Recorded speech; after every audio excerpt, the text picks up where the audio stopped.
Ahaz was 20 years old when he began to reign, and he reigned 16 years in Jerusalem. He didn't do that which was right in Yahweh's eyes, like David his father, but he walked in the ways of the kings of Israel, and also made molten images for the Baals. Moreover, he burned incense in the valley of the son of Hinnom, and burned his children in the fire, according to the abominations of the nations whom Yahweh cast out before the children of Israel. He sacrificed and burned incense in the high places, and on the hills, and under every green tree. Therefore Yahweh his God delivered him into the hand of the king of Syria.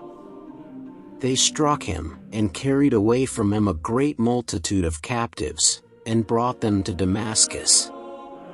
He was also delivered into the hand of the king of Israel, who struck him with a great slaughter.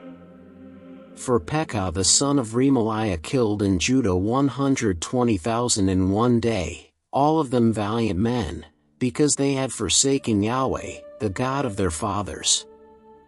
Zichri, a mighty man of Ephraim, killed Messiah the king's son, Azrikam the ruler of the house, and Elkanah who was next to the king. The children of Israel carried away captive of their brothers 200,000 women, sons, and daughters, and also took away much plunder from them, and brought the plunder to Samaria. But a prophet of Yahweh was there, whose name was Oded, and he went out to meet the army that came to Samaria, and said to them, Behold, because Yahweh, the God of your fathers, was angry with Judah, he has delivered them into your hand, and you have slain them in a rage which has reached up to heaven. Now you intend to degrade the children of Judah and Jerusalem as male and female slaves for yourselves. Aren't there even with you trespasses of your own against Yahweh your God? Now hear me therefore, and send back the captives that you have taken captive from your brothers, for the fierce wrath of Yahweh is on you.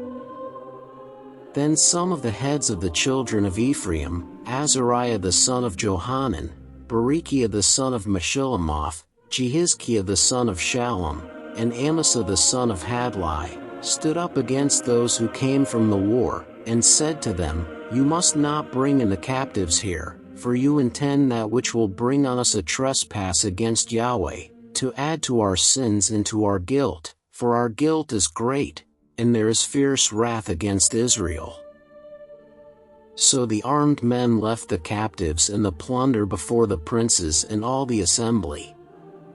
The men who have been mentioned by name rose up and took the captives, and with the plunder clothed all who were naked among them, dressed them, gave them sandals, gave them something to eat and to drink, anointed them, carried all the feeble of them on donkeys, and brought them to Jericho, the city of palm trees, to their brothers.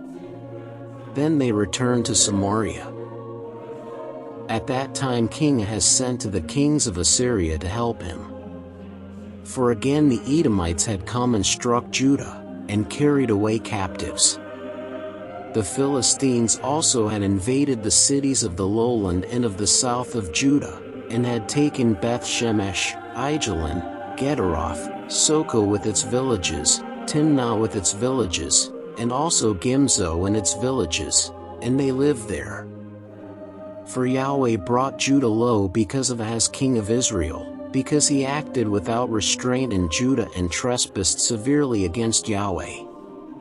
Tilgath-Pilneser king of Assyria came to him and gave him trouble, but didn't strengthen him. For Ahaz took away a portion out of Yahweh's house, and out of the house of the king and of the princes, and gave it to the king of Assyria, but it didn't help him. In the time of his distress, he trespassed yet more against Yahweh, this same King Ahaz. For he sacrificed to the gods of Damascus which had defeated him.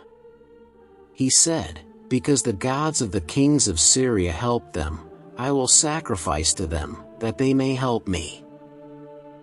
But they were the ruin of him and of all Israel. Ahaz gathered together the vessels of God's house, cut the vessels of God's house in pieces, and shut up the doors of Yahweh's house, and he made himself altars in every corner of Jerusalem.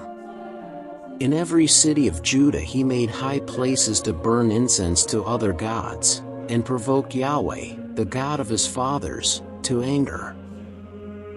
Now the rest of his acts, and all his ways, first and last, behold, they are written in the book of the kings of Judah and Israel. Ahaz slept with his fathers, and they buried him in the city, even in Jerusalem, because they didn't bring him into the tombs of the kings of Israel, and Hezekiah his son reigned in his place.